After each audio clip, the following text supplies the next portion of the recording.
All right, greetings everybody. It is the beginning, or actually it's the end of the 740 turn. We've had a little bit of excitement over here on the French right. They only had a division of light cavalry defending this entire area, and we tried something a little different. I tried having some of my cavalry units in a skirmish order.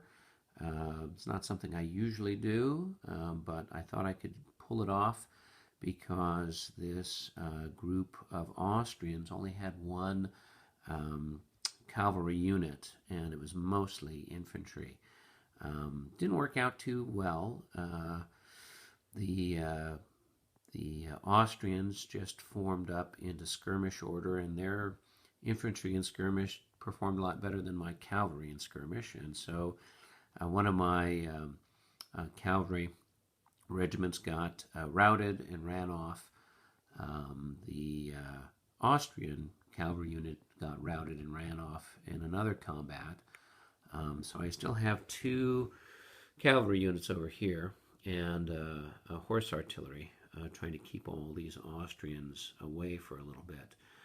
It's a little bit challenging playing this because there's no infantry, and so it's kind of a hit and run and delaying tactic that the French are playing over on the right here. Had another little bit of cavalry fun over here towards the center. This body of Austrian cavalry, a couple of light cavalry tried to charge.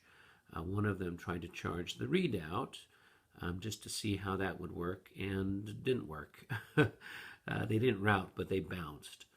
And there was an exposed artillery piece next to the redoubt, which was overrun by that tired cavalry unit that's there next to the redoubt. It's been catching some fire from the French infantry and the artillery in the redoubt. And I was hoping to use this group of Austrian cannons to try some fire suppression on that redoubt to see if I couldn't shut them up, so that way that cavalry unit wouldn't take as much fire.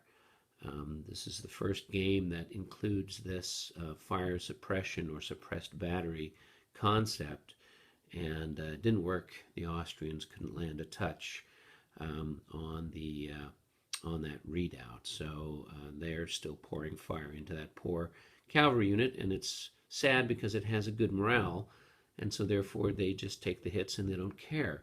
So I have to extricate them from there, and they'll take another blast before they're able to escape. Meanwhile, the Prussians are advancing up through the Grossgarten, getting ready to do some damage on the French here. And over here we've got the Russian avant-garde division beginning to deploy over here towards redoubt number 1. They've been taking some hits from that redoubt and also from the Fletch that's over here on the other side of the river, and a few hits from the artillery piece over here in this fort. They assaulted the infantry and the artillery that was up on top of the hill and kind of got a mixed result from that. And so we'll see what's left of those guys here shortly. That's kind of how things stand at the end of the 740 turn. Thanks.